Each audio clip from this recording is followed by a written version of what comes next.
for that. And then we will take this session, and the main purpose of this session is to just discuss the graded programming assignment solution of the past weeks. Okay, so deadline of the week 1 and week 2 is already over. So in this session, we will discuss the programming assignment, graded programming assignments solution. Okay. So before starting the session, if anyone have any specific query regarding the course, you can just turn on your mic and you can speak.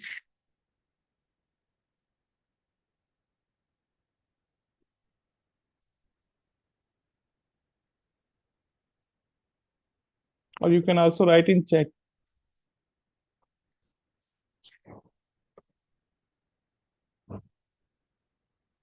Yeah, Priyanka, Sian, can you confirm my audible properly?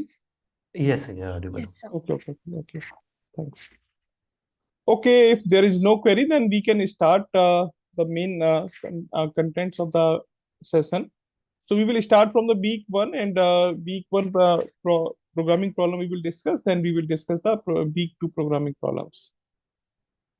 So you can ask your doubt in between. Okay, so I think we can start with the week 1. So Priyanka, can you start? Yes, I'll just share my screen.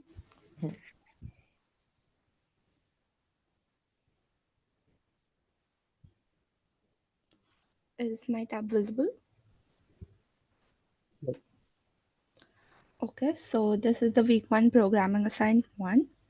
And in this assignment, basically it's a snake game in which the body of the snake is given by a 2D grid of size p cross q. Now, when we play this game, we expect that the snake will take C steps, and each of these steps are defined by 3 moves. Here, in the first move, there's a horizontal shift from I comma j to I comma j plus 1, and then in move 2, there is a vertical shift, as you can see. In this I comma q minus 1, where it's the last column, so all elements in the last column will move to the first column, and also all rows shift by 1 position upward. And then there's the move 3, which is basically a wraparound shift in which the last element moves to the first position. And the task given is to print the final grid with the snake's body after the C steps. And input is given all the test cases, then the number C, which we have to shift the dimensions of the matrix. Here are the constraints that have been used in the test cases, and each element is A to Z letter in uppercase or lowercase. So here is a sample input. Now, before this sample input, I'll just explain the logic. Now, there are 2 approaches to solve this. One approach would be just to do each of these moves for every element. But this is not an efficient approach, and because if we use a very large C value, it will be computationally expensive, and you might also get a TLE error. So, what could be a better approach for this? Instead of doing each of these C steps for every element, why don't we calculate what the final position would be? So we treat each of these matrices, this is a 2D matrix, right? We treat these as a 1D matrix. We flatten it. And then we just rotate it with the C number of times. So here is the input, as you can see. You have to shift this by 1 position. So A, B, C, D, and then it comes up to L. If we just flatten, if you think about it as one single array and you shift it by 1 position, you see that the L value comes to the first position. Similarly with the second matrix. So I'll be explaining the Python code. So in this, we've just imported all the modules, the sys module I have used to take the input, and then converted the test case input into int because we'll be looping over it. Then we have taken the value of the shift, the C value, and then the P and Q values for the grid dimensions, and then essentially the grid values. So I've used two helper functions here. One is post to val, which takes two values I comma j. So here I indicates the row index and j indicates the column index. And what it basically does is that it returns a value which would represent the linear position of the element from the 2D grid. So in the 2D grid, if the index is I comma j, in the 1D grid, the value would be I cross q plus j, where q is the column size, the number of columns we have. And then another helper function we've used is val to pos, which does the opposite basically. You take a value v and then you convert it back to the row index and the column index. That we are returning using two values v by this is the floor divide floor divide by q, and then v mod q. And then I've just initialized the result array. Again, we're looping over the grid. We are then transforming each value at I comma j into the flattened array value, shifting it by C, and then modding it by P cross Q. Why are we modding it by P cross Q? Because we are doing a wrap around to ensure that the shift is cyclic and it does not cross the bounds of the grid. And after we have this value, we can just convert it back to the index we would have in the 2D grid, which is the I new and the J new. And then we are just storing that result, storing that into the result matrix. And in that, at those indexes, we are also storing the current grid value. Then we're just printing it according to the output format that is required. And in this code, the time complexity will be big O of P cross Q, and it is mainly dominated by the shift operation. And the space complexity will also be P cross Q because the grid sizes are P cross Q. So that's it for assignment 1. Are there any questions, or can I move to assignment 2?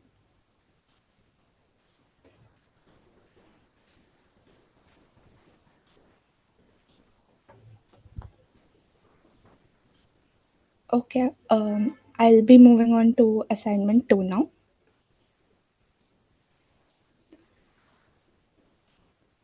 Is the PDF for assignment 2 visible? Yeah, it's visible. Okay, thank you. So in this problem, initially we're provided with n players. N players are playing a game sort of thing at a social mixer contest. So they are assigned essentially two numbers. Each player is assigned two numbers, a value I and a value pi. Now, even from the format, you can understand that I will be the index value and pi is the array value. So p is the array. Now, each player, here I've just mentioned the name Raj, will select two other players so that their collective points or the sum of their pi values would be a number k. That is the basic problem statement. Now there are some conditions to forming these groups of three. So the conditions are that if you are a pi and two other pj or pj comma let's say pm exists such that the sum of these three is k, you are bound to find them. Another condition is that if you are teaming pi and pj, I cannot be equal to j, so you cannot team up with yourself. Another condition is that this is not a condition, this is just something it is following, that one person can form a group with multiple sets of two other people. So if you are Raj and you're, let's say, teaming up with Akshay, Raj can also team up with Preeti in another team.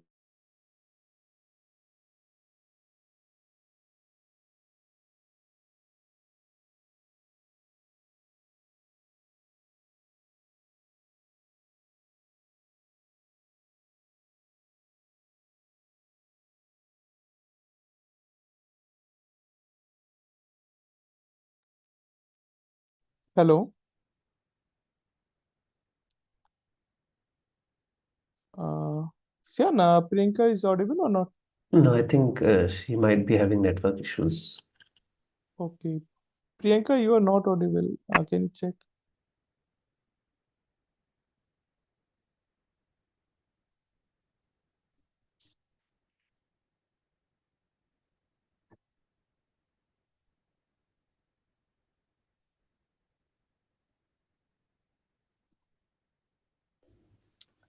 Yes, am I audible? I'm so sorry, I had Yes. network Yeah, error. yes, you are audible. Yeah, I'll share once more. So, where did I leave off? That like one person can be part of two groups. Okay, okay. So, one person can be part of two groups that I explained, and then another condition is that the same set or the same group cannot exist twice. So, what that essentially means is that these triplets cannot be duplicated if the pi values are same. That is also explained in one of the example test cases. And we just have to print out into the console the number of groups that exist. And if there are no groups of such sum equal to k, we just print 0 to the console. Again, the input format is provided. Then these are some of the constraints we followed. Here I've just used k equal to 0 because that's how I designed the test cases. But of course, if you want to use k as any arbitrary number, we can also do that in the code. um, so here is one of the examples. So this is the p array that's given, right? And the unique groups that can be formed, such that k equal to 0, are these two groups. Now we can see in this that -1 exists twice, right? But when we do -1, 0, 1, and then we do 0, 1, and -1, which are -1 exists twice, so these are two different people. But since the set is the same, we are considering it as one count. So let me explain what logic we could use in this problem statement. So, one naive approach would be to essentially use three nested loops and iterate over all possible combinations of triplets. And we check if the sum is equal to k, or 0 here as we've used. And to ensure that there's no duplicate, we can just use a set to store the triplets. But this would throw off the time complexity by a lot, right? So a better approach is what we call the two pointer approach, in which we explore the solution space using two pointers, one at the left, one at the right, and then we essentially start reducing the search space that we are looking in for the three elements such that sum is equal to k. So let me explain the Python code for that. Again, we have imported sys to take the inputs. We are reading from the standard input, converting the test case value into integer so we can loop over it. We are getting the value n case set to 0, and in the explanation, instead of using the value k, I've directly used 0. However, if you want to use k, I'll provide you how to do that as well.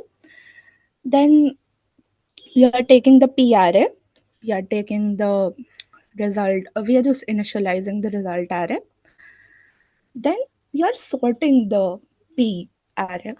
Now sorting is very essential here because um, since we're using the two pointer approach, if we want to assign a left and right value and we are logically going through it such that the values are increasing and we have to reduce the solution space, some sort of order must exist. So this order is provided by P sort, and this concept is a little similar to how binary search works. Even in binary search, we have to sort the array first so that it can work.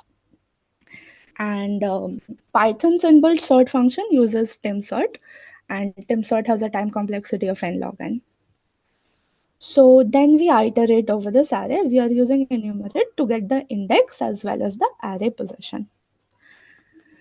Then we are selecting, not selecting, we are seeing that if the array value is greater than 0, which is essentially a positive number, we are breaking from the loop.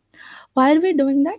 So if we already have a positive number and the array is sorted, the further values will all be positive numbers. Now, if we keep adding positive numbers, that will not essentially add up to 0. And by doing this, we are reducing any unnecessary computations that may happen in the later stage.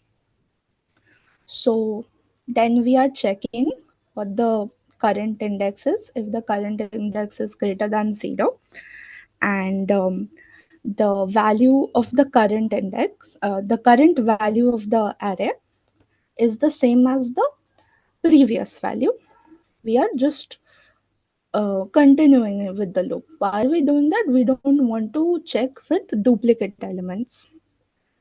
Then we are assigning the left and right pointers. Left is assigned with I plus 1 and R is assigned with len p minus 1. Now here we are assigning the left pointer to I plus 1 because A is the current value, and we want to check two other people such that this sum of the triplets is 0, right? So we are checking for I plus 1, all the elements that are after this.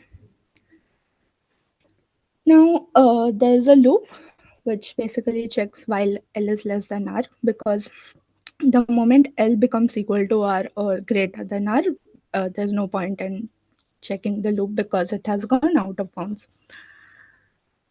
So then this 3 sum variable, which is we are just storing the sum of the current value, the left value, and the right value. And then we are checking if the sum is greater than 0. If the sum is greater than 0, that means we have overshot the sum we required. And so we need to shift the right pointer to the left by r equal to r minus 1. And then we check if the sum is less than 0. If it is less than 0, what that basically means is that we have undershot the value. So then we shift the left pointer right. And then the else condition is basically that the sum is correct. We have found the triplet. So the sum is 0. So then we append that to the result. We still increment the left pointer by 1 and the right pointer by minus 1, because if we have already found one triplet, that does not mean that other triplets don't exist, right? They still exist. We need to still find them. But now we know that if we have found this one triplet in this L to R bound, the other triplets will exist in a lesser bound. So which is why we again reduce the search space. And then this final while loop basically checks that if the left pointer encounters any duplicate elements in the sorted array that are on the left of it, we increase the left pointer by 1, because again we don't want to go through any duplicate elements. Then we just print the length of the result, which is what the problem statement asked you to do. And the space complexity for this is big O of n because of the array. The time complexity is big O of n log n. Again, n log n is essentially because of this tim sort algorithm that is used. So that is the assignment number 2. If there are any questions, please you can ask.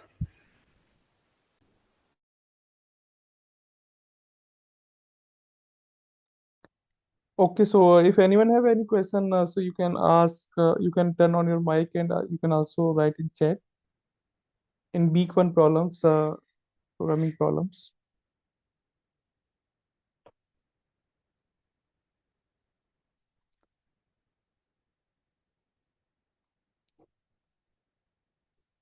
Okay, so I think Sian, you can go with week two. Sure, And sir. Priyanka, so after completion of this week two, just explain the problems of week three from the Okay. portal. Okay, sure. Yeah. Yes, Sian, Yeah, go ahead. yeah. Should I share my screen? Yeah, Yes.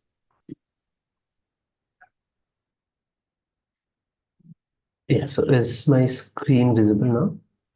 Yes. All right. So this is the week two problem statement one.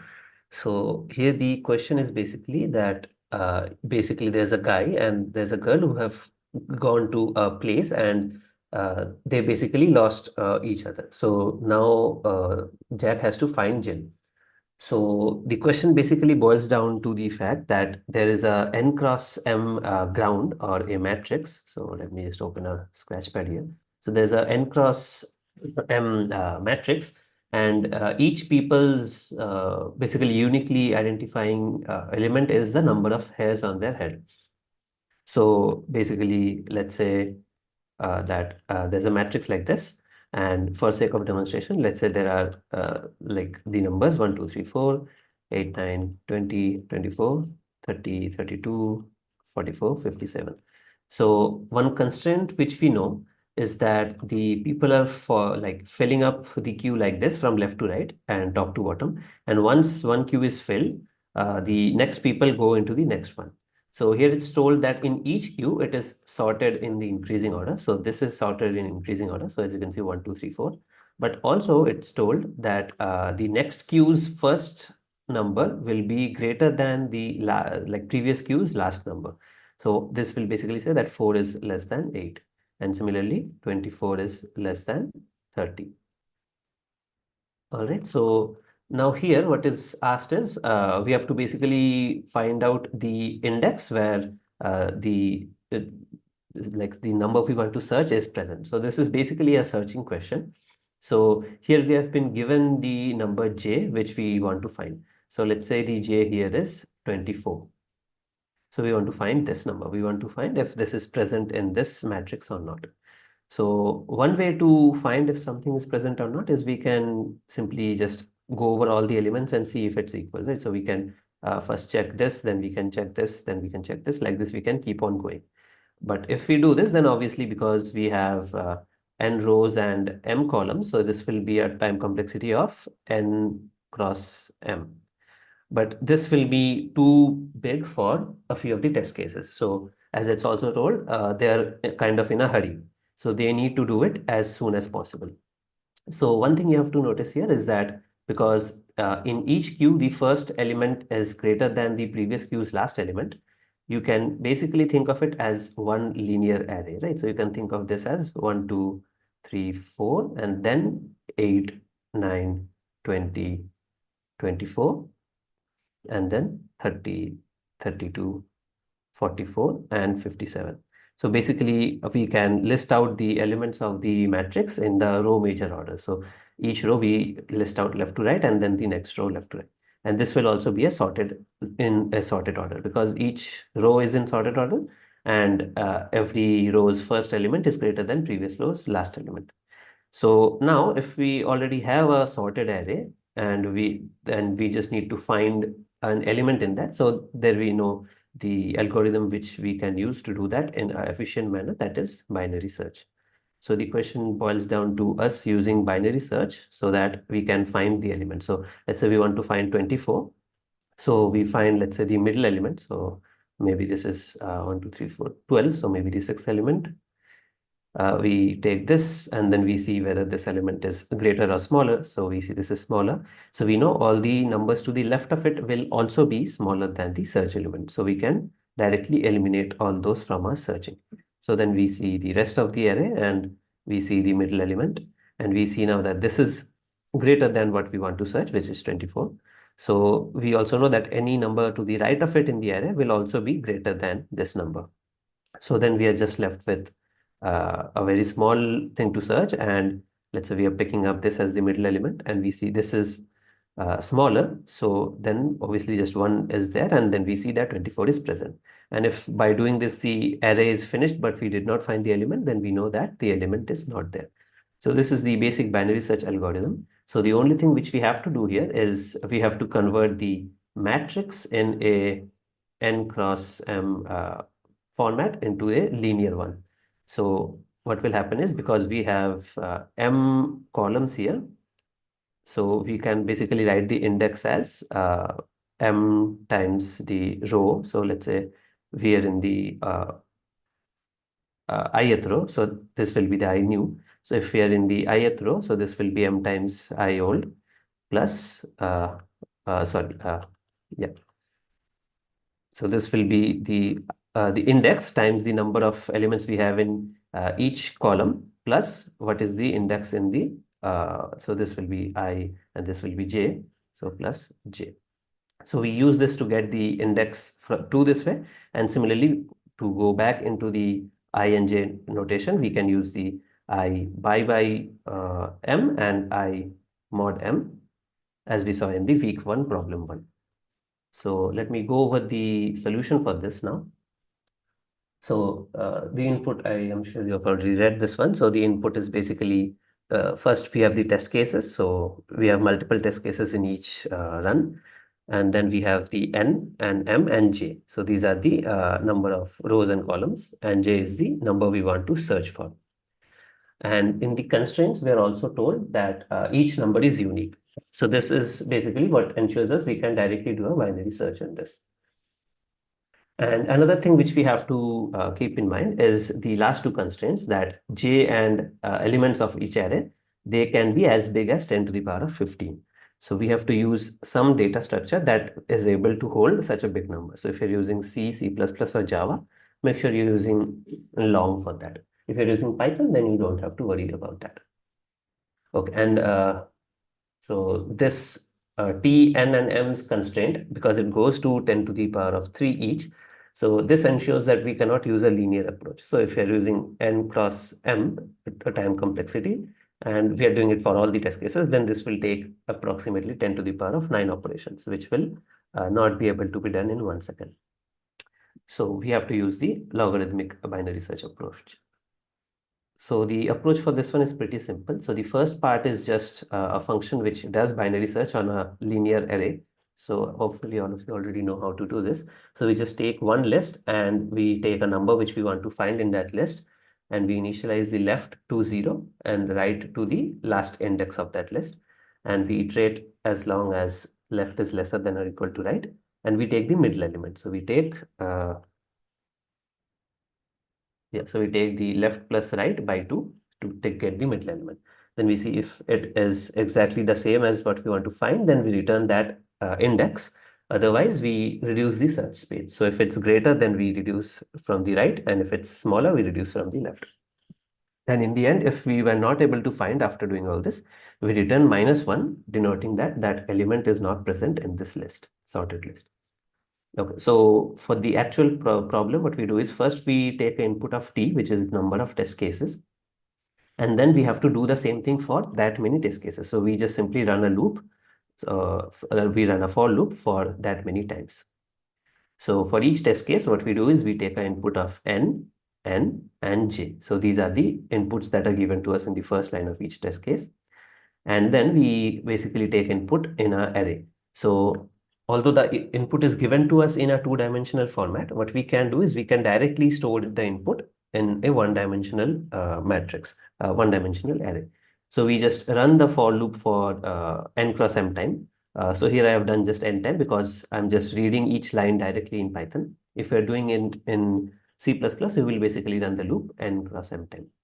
And you're just taking the input of all the lines, and you're basically adding it into one single 1-dimensional array.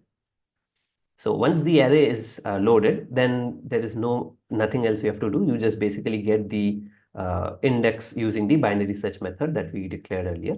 And then you check if the index is -1. So the question stated for us to print -1 if it is not there. So we simply print -1. But if the index is not -1, so the element is present, then we simply convert that one-dimensional index into two-dimensional index by dividing it by the number of columns and modulo it by number of columns. And we are adding 1 because here the indexing is done from 1 instead of 0. So just let me know if there is any doubts in this one.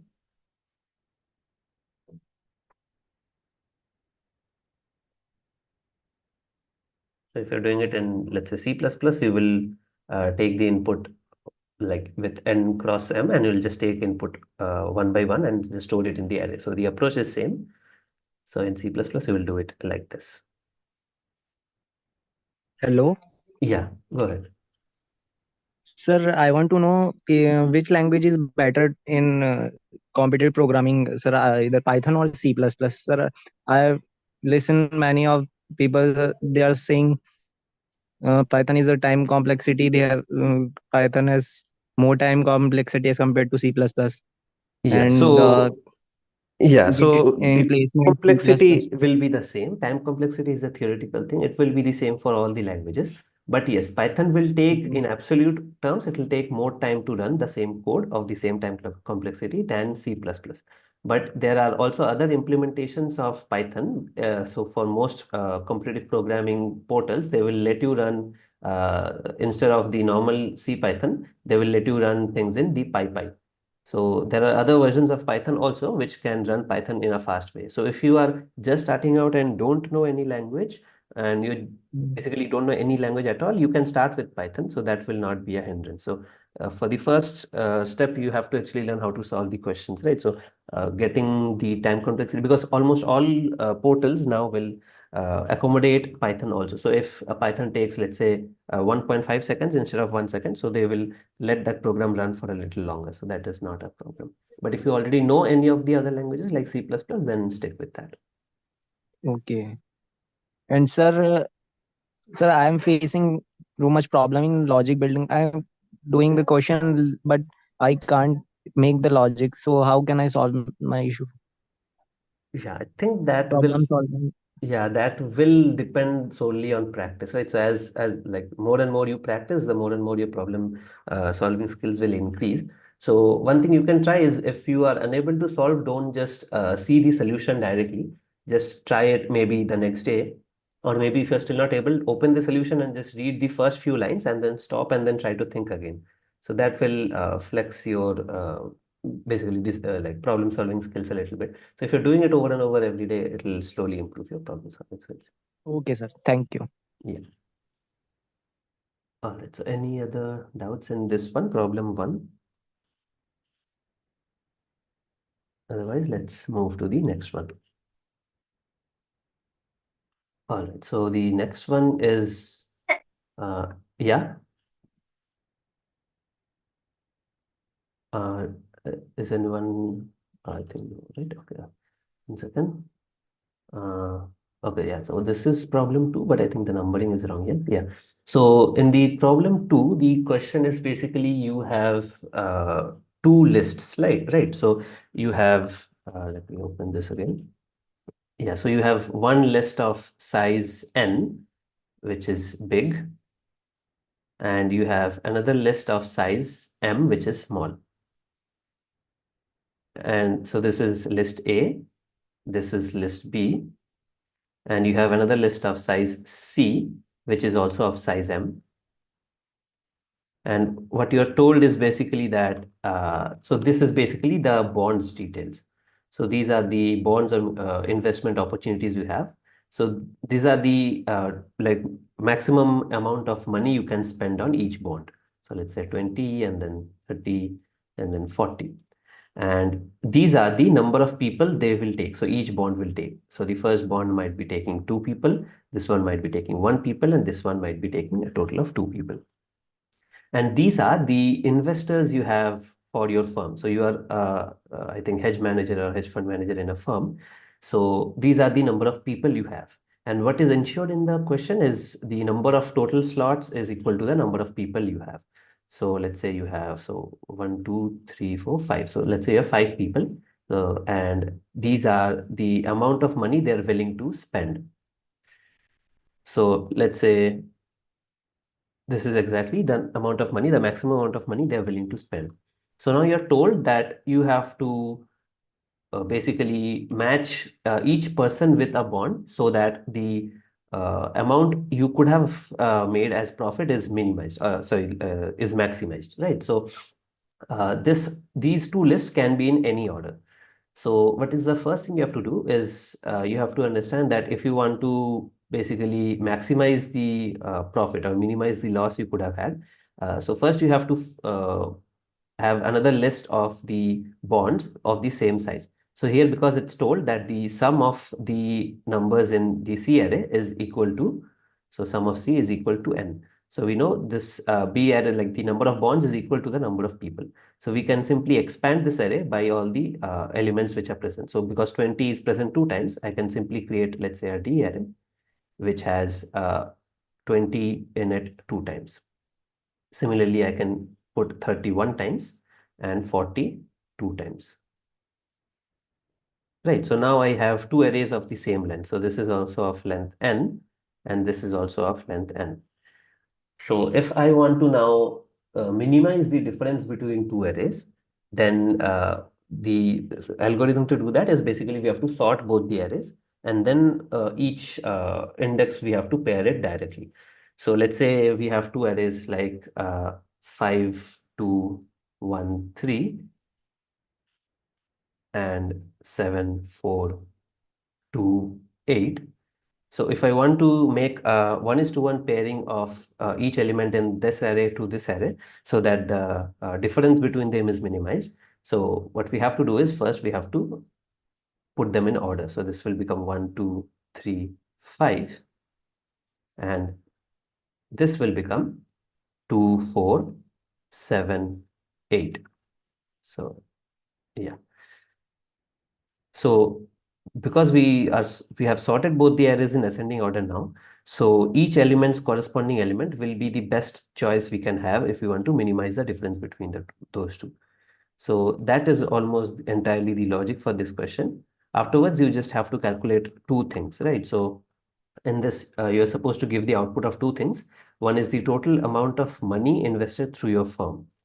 So the amount of money invested through your firm. So let's say a person can spend a max of 5 rupees and the bond can accept a maximum payment of 8 rupees. Then how much amount will be spent? 5 rupees, right? 5 rupees. Yeah, because that's how much he has to spend. So there it will be 5 rupees. But let's say a person has 100 rupees to spend, but the bond only takes 5 rupees maximum. Then how much amount will be spent?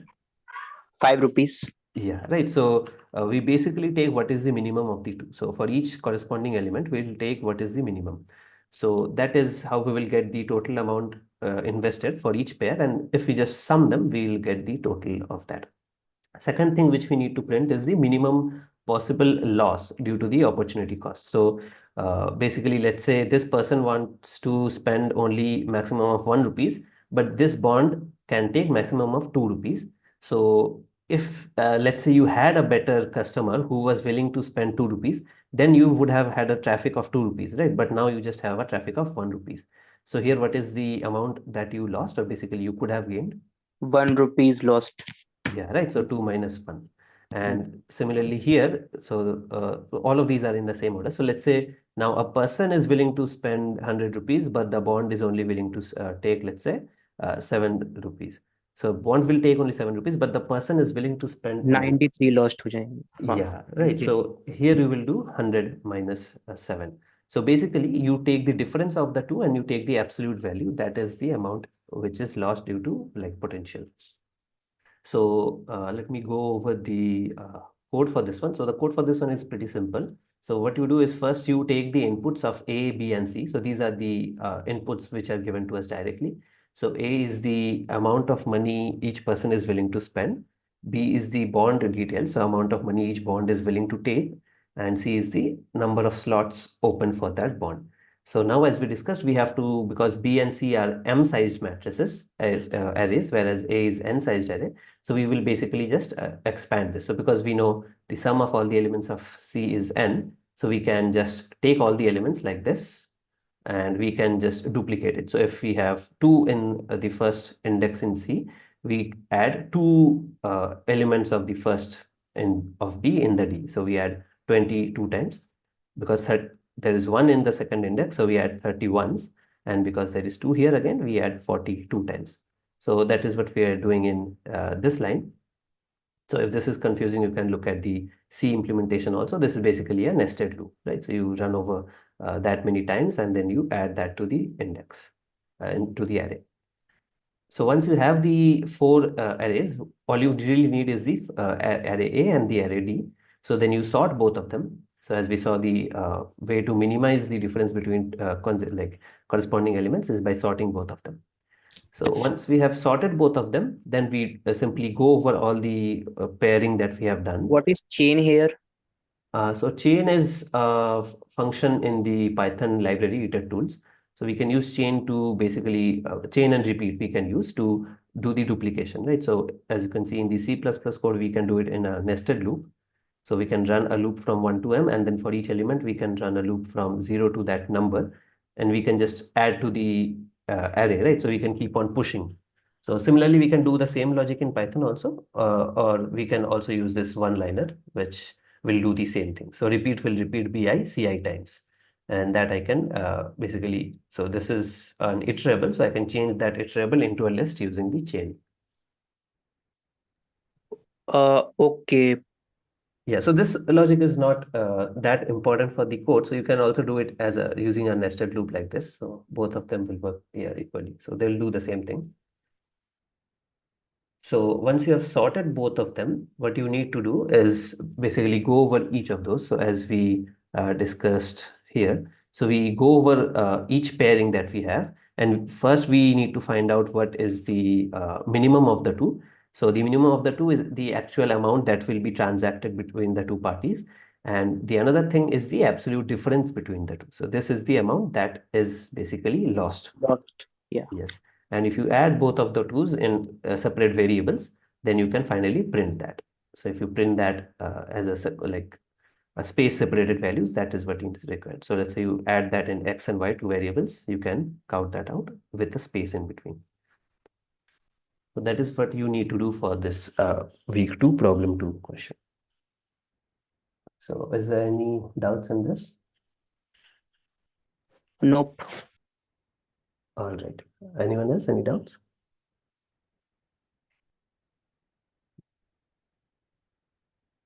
Yeah, so I have a doubt when we iterate over both the arrays, how can we ensure that all the difference is in fact the minimum difference between the two values of the two arrays?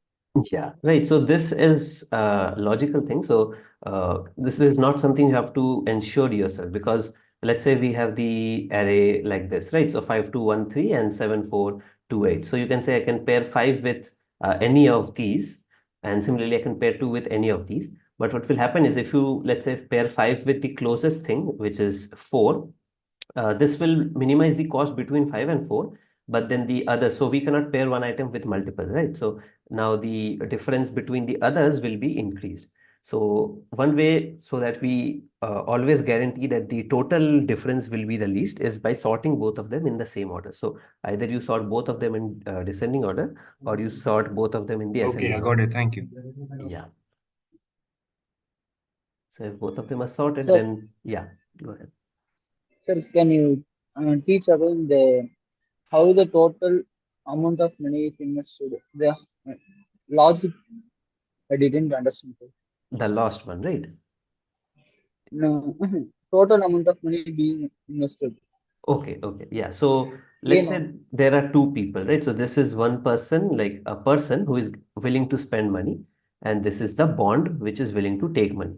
So let's say this person wants to spend a maximum of, so he can spend less also, but he wants to spend a maximum of 500 rupees.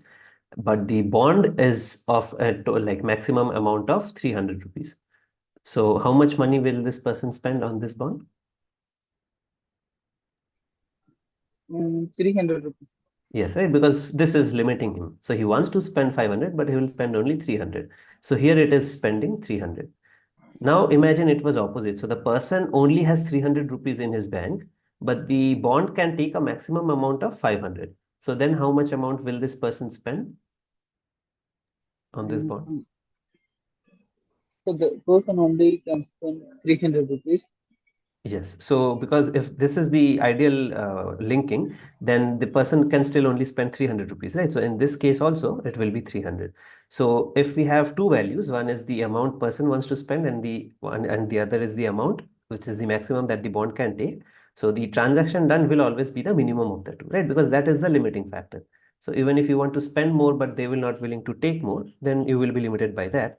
And if you want to spend less and they want to take more, still you will be limited by that. So whatever is the minimum of the two, that will limit how much money was spent. And the difference of the two is how much money you basically lost as opportunity cost, right? So if you had some person who was also willing to spend 500 and he was also willing to take 500, then you could have made a transaction of 500 rupees. But here you did not make, you only made a transaction of 300 rupees. So this difference of 200 is what you lost as opportunity cost. Yes, sir. Understood. Yeah.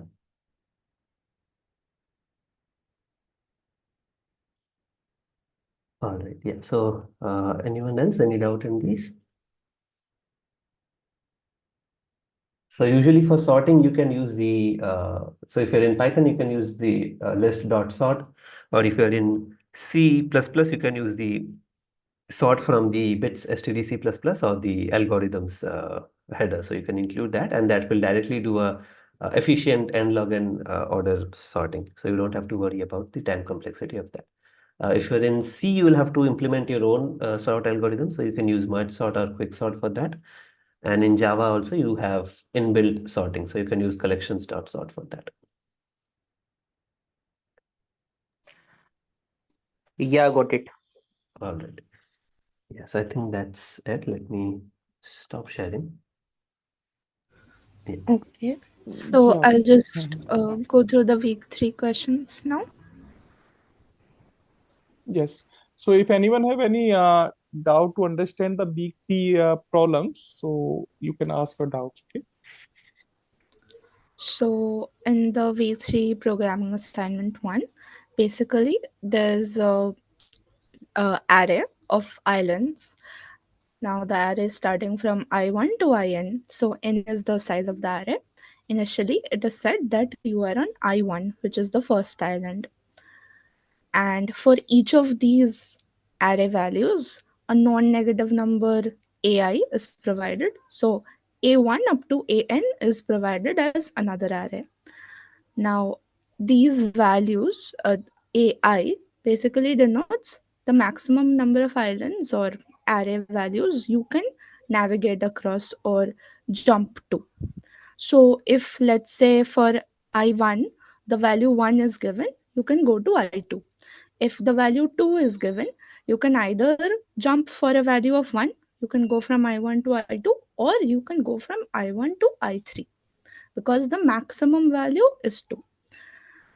And with this setup, what we finally need to find is that if you indeed start from the first island, which is I1, can you reach the final island given the maximum number of islands array that is provided to you? So the input format and the output format, all the constraints are provided. And just one thing you need to make sure is that the output is case sensitive. So just make sure you print it in this uppercase format that's provided.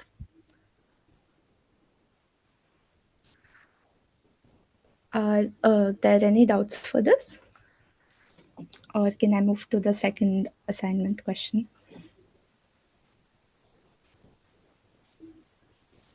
Okay, I'll be moving to the second assignment question.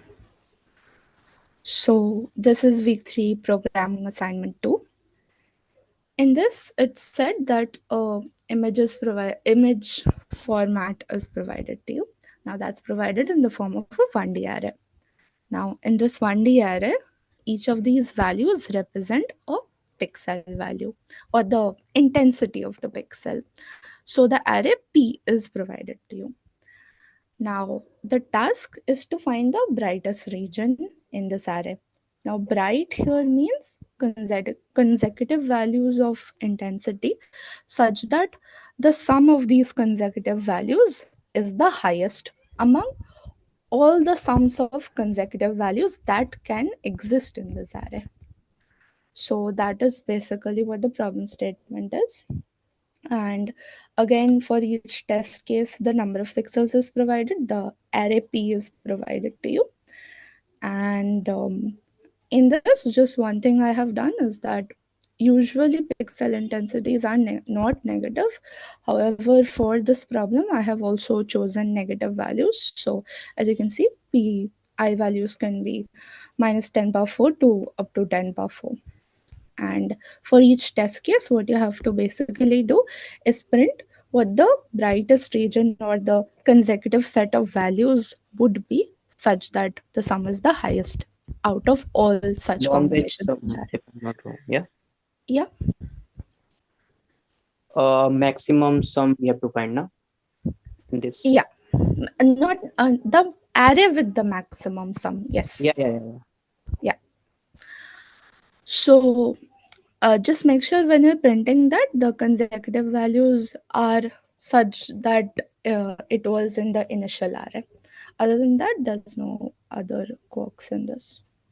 So that's assignment 2. Are there any questions for this? No, I am not. Okay, great.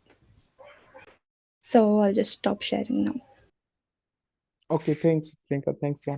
So yeah, we are also running on another session. So I think you are getting the announcement in your page. So just you can also join that session, so where the other team member is also discussing the previous terms question, practice questions. So you can also get some idea how to solve the normal theory assignment questions and practice question or your graded theory questions. Okay, so you also join that session. And every week we will conduct this session to discuss the graded programming questions. So next week we will discuss the solution of week 3, and we will also explain the week 4 problem statements. Okay, on the same time, Saturday, 6 to 7. Okay. So if you have any query or any doubt, you can also post on the Discord forum. If you know that we are using Discord forum also for this course, and we have also Google group, so you can post any place. Okay, so we will just try to revert your query. Discord link is where I can Uh, find it. Discord link is available in the videos description of the Okay, course. okay. Otherwise, we have also posted in the Google group that Discord link. Okay. It was I think expired long ago, I Uh, guess. uh, where one? Which one? That Google group link. Yeah, yeah, yeah. Okay, so you can just post one message. I will just post the new one link. Okay, okay. Fresh link. Okay. Yeah, I think someone is posted in the chat, so you can join this through this. Yeah, yeah, yeah. Okay. Okay, then thanks everyone. We will meet next week. Thank you, sir. Thanks a lot, sir. Thank you, sir. Thanks.